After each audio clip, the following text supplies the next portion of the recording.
Welcome to this Tutor to You Sociology topic video looking at stratification and differentiation. In this video we're going to look at the work of Professor Danny Dorling on social mobility.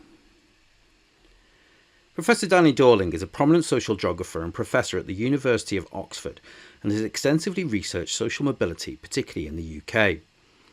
His work critically examines how social inequalities are maintained and reproduced across generations, emphasising the structural factors that limit social mobility.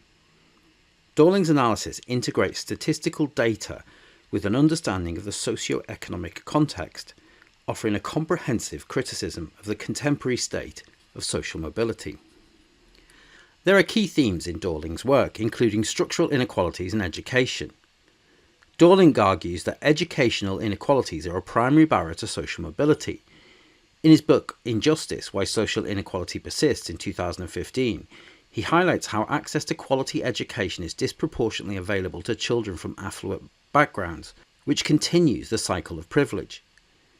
He critiques the education system for being overly competitive and geared towards maintaining the status quo rather than promoting true equality of opportunity. In Peak Inequality: Britain's Ticking Time Bomb, Dorling examines the widening economic disparities and their impact on social mobility. Analysing data, he shows how the concentration of wealth among the top echelons of society limits the opportunities available to the lower and middle classes. Dorling suggests that economic policies favour the wealthy, such as tax cuts and deregulation, and these increase inequality and stifle social mobility.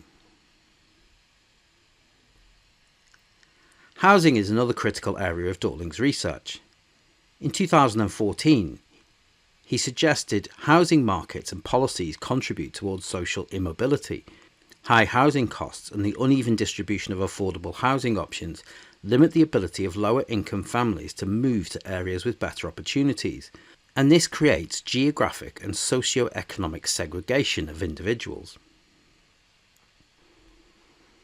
Dorling also links health disparities to social mobility. He demonstrates how poorer health outcomes are both a cause and effect of limited social mobility. Health inequalities, driven by factors such as access to healthcare, environmental quality, and lifestyle differences, can hinder educational achievement and economic opportunities, creating a vicious cycle that hinders social mobility. Dorling is critical of policies that he believes reinforce social inequality, arguing for more progressive taxation, increased public spending on education and healthcare, and policies that are aimed at redistributing wealth. He suggests that high levels of inequality are neither necessary nor beneficial for economic growth, and advocates for a more egalitarian approach to economic policies. Dorling's work has been both influential and controversial, with supporters praising his thorough analysis and commitment to social justice, while critics argue that his perspectives are overly pessimistic and neglect the role of individual agency. However, his contributions have sparked important debates about the nature of social mobility and the policies needed to promote a more equitable society. Dorling's research provides a critical lens through which to view social mobility, emphasising the role of structural inequalities in creating social immobility.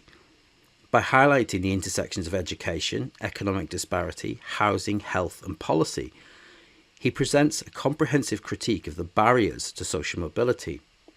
His work calls for substantial policy changes aimed at reducing inequality and promoting a more just society, and this interdisciplinary approach and analysis contributes significantly to our understanding of social mobility and the challenges in achieving it in contemporary society.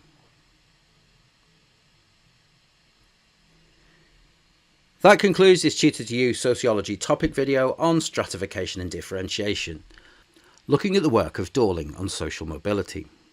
Thanks for watching.